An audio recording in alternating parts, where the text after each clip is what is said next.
Today, wow, I need to not do this one either. Today we're joined with Dave Minchala, awesome local search guy, maven, expert that works at Yodle. He's the SEO Manager there. And I invited him down today just so we can have some lunch. So we're having sandwiches from the spot on 9th Ave. What are you having? I got this pastrami, real serious, by the way. Real serious. And I'm over here with the turkey and cheese, mayo on top, mustard on the bottom, or maybe they reversed it this time. That's cool. But yeah, so I really just invited you today so we can kick it, have lunch, talk about things. Anything you're seeing in the search lately that's kind of crazy? So, Mozcast kind of inspired me. And Mozcast is actually a really, really useful tool, and I'm really happy that Dr. Pete and the Moz team put that together. And we have our own metrics and things that you watch in Yodle on a daily and weekly basis. And some of the challenges that I have with dealing with search metrics tools and Mozcast is the queries that they use are generally things that may or may not be relevant to my space in particular. So we deal with pretty much all locally focused queries, most of the time transactional. So I need a plumber now, right? Emergency plumber, toothache, med spa, those type of things. There's a very clear intent there. And in talking to Dr. Pete, he mentioned that there's not a whole lot of those queries in the Mozcast system, right? So I had to do a little work in figuring out if, okay, what we're seeing in Mozcast is actually a truly global thing, or something that's more closely tied to the queries that they're tracking in that tool. So sure enough, I actually work with a really awesome rank vendor, ZoomRank. If you guys don't know about ZoomRank, check them out. Putting my stake in the ground right now, better than AWR, better than pretty much anybody. Their approach and their ability to work with kind of the data that you need and how you need it, it is really, really cool. And what they have out of the box is freaking sweet as it is. So we looked at our own data. We're able to see what kind of SERP it is. Is it a blended type? Is it a purely organic? Is it 7-pack? We're looking at how many organic listings are on a page, how many pinned listings are on a page. And in that crazy week that we rolled at MozCon, as Pete noted, that there was a lot of volatility in the SERPs that last week of July into the first week of August. We saw a lot of what Pete coined as search shrink, to the point where certain searches were returning, max of 2 organic listings on a page. The rest were all local. Wow. And there was also, in that time period, a higher concentration of blended listings on the SERPs as well, versus previous weeks. So pure organic dropped heavily in favor of more blendeds.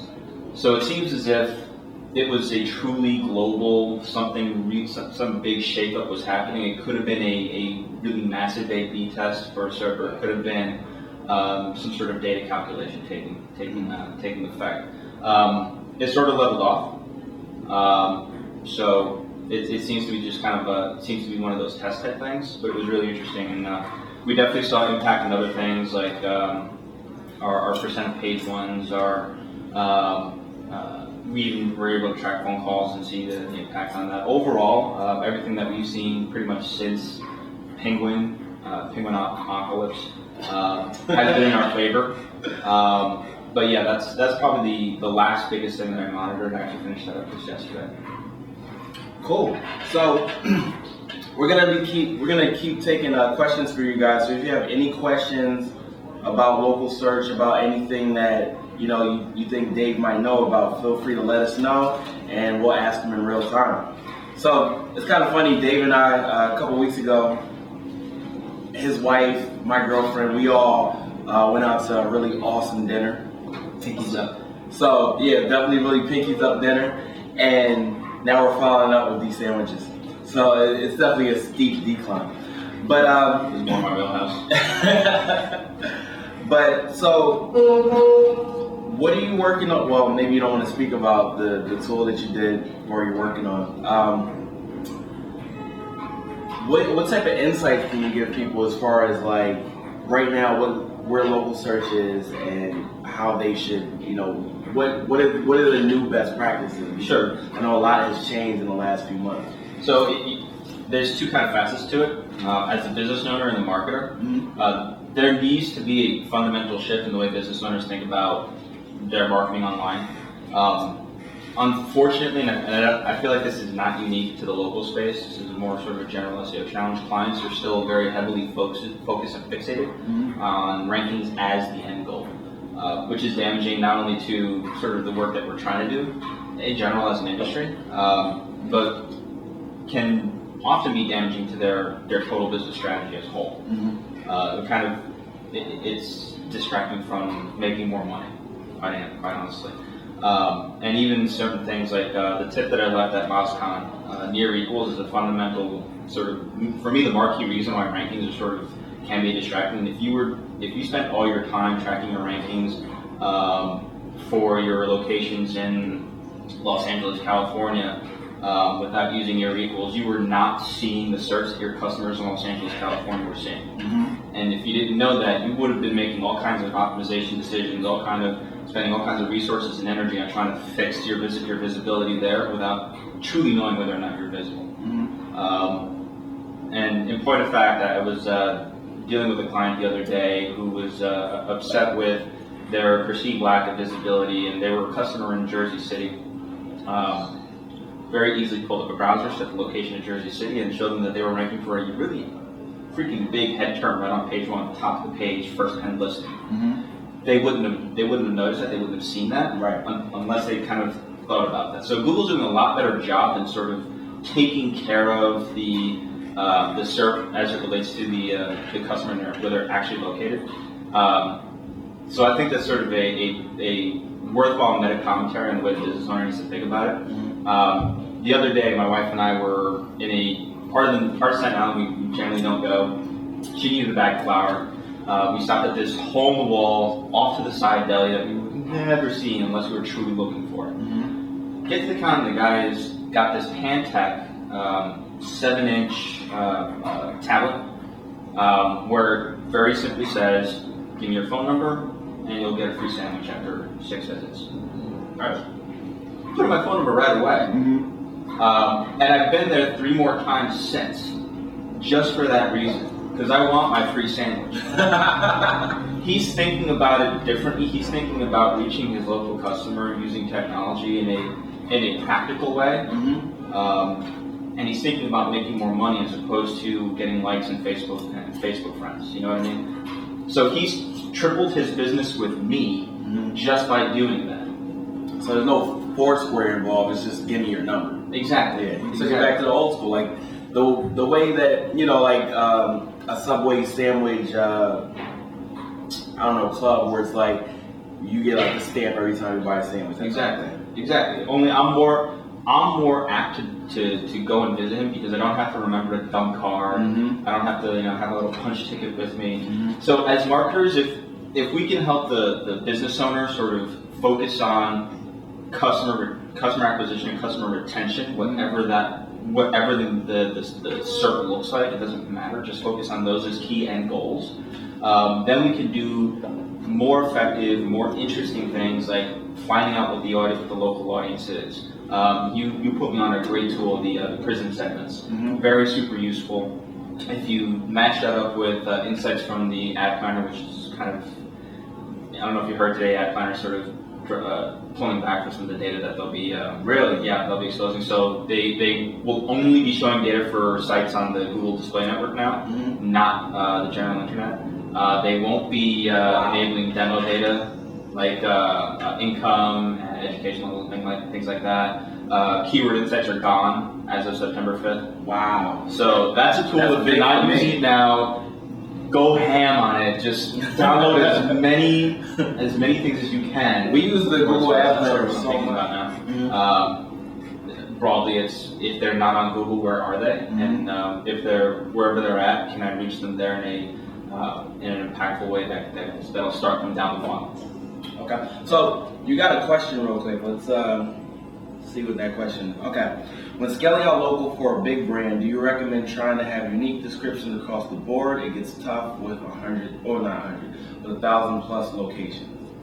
So when he says descriptions, it sounds like he might be talking about a description he might use on a Google Plus local profile page.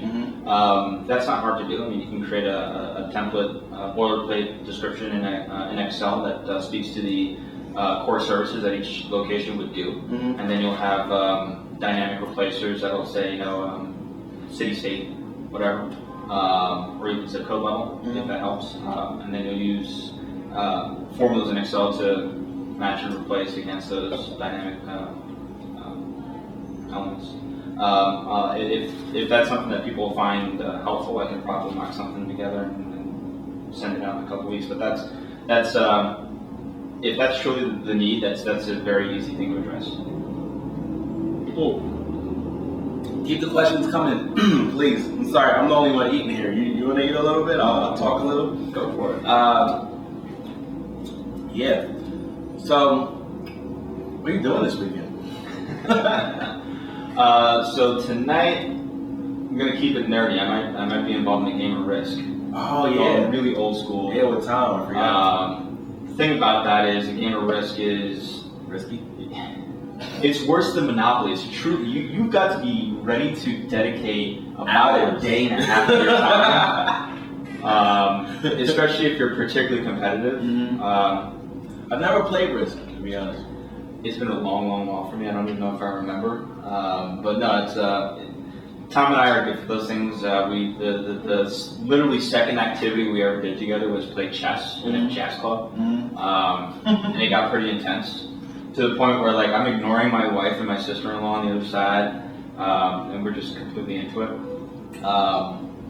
But yeah, so Saturday I'm not exactly sure. Sunday I'm probably going to be hanging out with my folks. It's once a week anyway. Otherwise, the thing is I live like 15 minutes from them in Staten Island, so if I don't see them every week, it's just kind of weird. They think I'm dead. So we got some more questions. I don't mean to cut you off.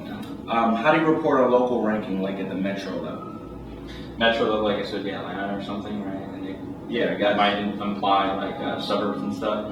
So again, I would definitely recommend looking into near equals. It's a parameter that you would just append to the query string in Google. So it would be, for example, if I want to look for Elmhurst, Queens, right? But I'm sitting here in New York City. I would, in my query string, I'd do my query as normal. Then in my query string, edit it to append ampersand, near equals, Elmhurst, comma, plus sign, UNY. Hit enter, and then you'll see that your browser's location actually changed to Elmhurst, New York, and you'll see results for whatever the query is that are specific to Elmhurst, Queens. Now the trick here is, if you've got a geo-modified query, if you specifically ask for plumber NYC, you'll always get generally the same search no matter where you are, even if you're using your equals. The key here is if you're searching like most people where you just know you need a plumber, that's where near equals will actually help you see different SERPs and actually drill down to what the difference is between you sitting here in New York City and the guy sitting in Elmhurst, Queens. Do you have posts about that anywhere, or? No, I've been playing a little close to the chest for a long, long while. So that's a secret for you guys, the near equals trick. That got debuted in MozCon. Darren approached me for a secret. We'd already kind of rolled it into how we look at things. It's something that if you look hard enough, you'll see one or two other people kind of talking about it. So it's no longer a secret. It's something that you can probably roll out for yourself. Cool. So another question: what do you consider are the top local directories and are important to get companies on? Wait, no, let's do this again. They said, what do you consider the top local directories and are important? Yeah, that's the same question. What are the most important directories? There's a couple tiers. There's your giant data syndicators, your Info USA, your Dex. Dex and Supermedia are merging, so they're going to be a pretty big deal really soon. CityGrid, Yelp's still a pretty big deal. Definitely do those. A really good thing to look at would be the by market citation study that Dave Mim and Darren Shaw did. I believe that lives on the is it the Kettle site? Either Dave Minchala site or Whitespark site. Whitespark.ca. Start there.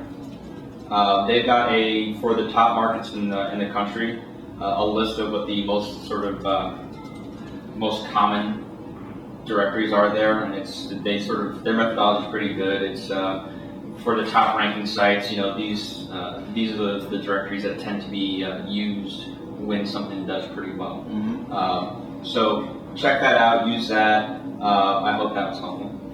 So the next question is, what do you think of using UBL? So UBL, their model is give us your data, and we'll make it available to all our aggregators. Mm-hmm. It's a bit passive for my taste. I've done my own testing on UBL. I mean, I've got stronger opinions on it. That it's not fair for me to kind of expose what I know on that one-off case, because I really have a one-off case for them. Mm-hmm. But suffice it to say, I prefer more active citation creation than what UBL has to offer. So you wrote a post, I think it was about a year ago now, where you were talking about how our ranking tools artificially inflate the numbers especially for local search terms. Remember? Our ranking tools. Yeah, so because I think the example you gave was something like Keyword, the AdWords tool. Right. Yes. So when you're doing keyword research, you got to remember that there's a ton of people just like you and me doing keyword research, and if we've got a strong enough technology backbone behind us, we can do it in serious bulk and create serious volume. That's not genuine. It's not commercially viable. It's really just exploratory. I don't believe Google's doing a good job of filtering that stuff out. And the example that I gave on the post was the divorce sector, or actually the lawyer sector. There's one spot in Minnesota, St. Paul, I believe, that for some reason was generating the most demand, and this is according to Google Insights for Search, for divorce, personal injury, and bankruptcy law. The top three segments for practice areas for lawyers, and I only know that from my background at LexisNexis. When you drill down deeper and just knowing what I know, as it turns out, there's a very big lawyer marketing company out there. So it stands to reason that that's probably what's informing a lot of that keyword demand versus genuine, actual consumer demand. Right. They're sort of the data point that we used to verify that was census data. Talking about divorce among households. St. Paul, Minnesota in general wasn't anywhere even near the top 10. So for them to be generating that much demand for the top practice area, it had to be related to something else. And even in my experience at where I was working, we were doing our own sort of queries, and it multiplied out over time as we expanded our workforce, expanded our need for more frequent rank checking, things like that. I think Google's so susceptible to it. They'll get more sensitive with their bot triggers, and then we'll figure out a technology solution to get around that. So are you suggesting that when we do this keyword research, we don't just take those numbers blindly? You should corroborate that with other things? Absolutely not. So AdWords, for my money, is a good tool to find directional data and relational, right? So this keyword versus this keyword, what's likely to be more valuable? That's where the numbers are sort of helpful or important. I don't actually believe that this keyword on a monthly basis is driving this many individual impressions for qualified buyers. Not even close. Right. That's why the need for other data points are important in your keyword research. SEMrush, AdWords, if you can loop in iAcquire as well. Check out Facebook if it's relevant to you or relevant to your marketing strategies. Anything else that'll give you some level of qualitative data. Another thing I like to do is for the keywords that seem to be generating a lot of demand in AdWords, I might go pull down a few sites in iAcquire that speak to those keyword themes. Pull down their most popular, all the keywords from their websites. and then figure out which ones are tied to something like blog posts, and figure out from there which ones were the most popular, right? So if AdWords is saying that keyword A is more popular than keyword B, but this side is telling me that keyword B is getting crazy more shares when it's a blog post, that means, okay, something might have changed recently where demand is shifting for keyword B. So I'd probably pay more attention to that. Got it. Okay, one more question, because we're about to wrap it up and you can eat your lunch. Are you seeing social signals affect rankings? And if so, to what degree? So, anything that needs to be said on this topic, I think, has already been covered by Will Critchell had an interesting post on this just this week. We know that it's not a direct causation, but where you can probably gauge from social signals, and this really only relates to bits of content, right? Likes and shares and pluses on a homepage, that's, in my experience, generally tends to be part of a sort of either offline or secondary like marketing push, where it's likes and pluses for its own sake. That in and of itself, I don't think makes a homepage that much more useful, relevant, or rank worthy. Well, we got about a minute left. If there are any more questions, let them flow, and we'll get those answered real quick. Otherwise, we're gonna let Dave enjoy his lunch. He's at Dave Minchala. I guess I can just type it here. Make sure you follow this individual because he's a really sharp guy, like I said in my video. And yeah, thanks for coming, Dave. Anytime. Cool. No more questions, guys? That right? Nope, no more questions. Cool. Thanks, everyone. We're out. I turn this thing off. Oh, wait. One more from Evan Fishy. What is your preferred local listing management service for enterprise? Local listing management. Here's what you do, Ev. You just pick up the phone, you call Yodle, and let us take care of it for you. Nice, great plug. All right, now we're off the road.